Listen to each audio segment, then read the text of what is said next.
This is a new report, and the report is new, but the work is not new.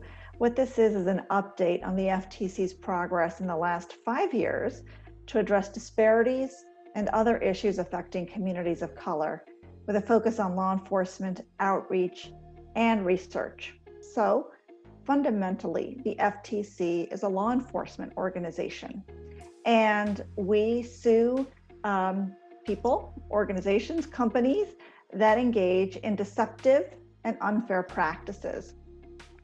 Since 2016, we've brought more than 25 actions where we could identify conduct that either specifically targeted or disproportionately impacted communities of color. And these are over a broad spectrum of industries. Let me just name a few of them: auto buying, for-profit colleges, prepaid cards, government impersonators, money-making opportunities, and student debt relief. So we know that people from communities of color are overrepresented in the gig economy. And gig workers do have protections, and the FTC has sued companies that fail to deliver what they promise, including Amazon Flex. So here's what we alleged. In its app and its marketing materials, Amazon advertises the drivers can earn $18 to $25 per hour, plus 100% of customer tips. But according to the FTC's allegations, during a 2.5-year period, and this was 2016 to 2019, customers thought they were tipping their drivers, not Amazon, but the drivers were left shortchanged. Instead of getting their full tips, the FTC charged that Amazon use those tips to supplement the base pay. The FTC also said that Amazon, despite receiving hundreds of complaints from the drivers who saw their pay decrease, continued to divert drivers' tips until the FTC notified the company that they were being investigated.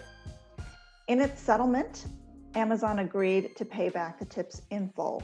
$61 million will be going back to Amazon Flex drivers. And then, as Rosario mentioned, we also saw in the Black community that when people reported losing money to a fraud, when they reported losing money, they told us how they paid, and they told us that they were paying with some methods that were less secure than others. For the Black community, the number one payment method was debit cards. And people living in majority Black communities filed more reports about using payment apps or services and gift cards than people living in other communities. Why does that matter?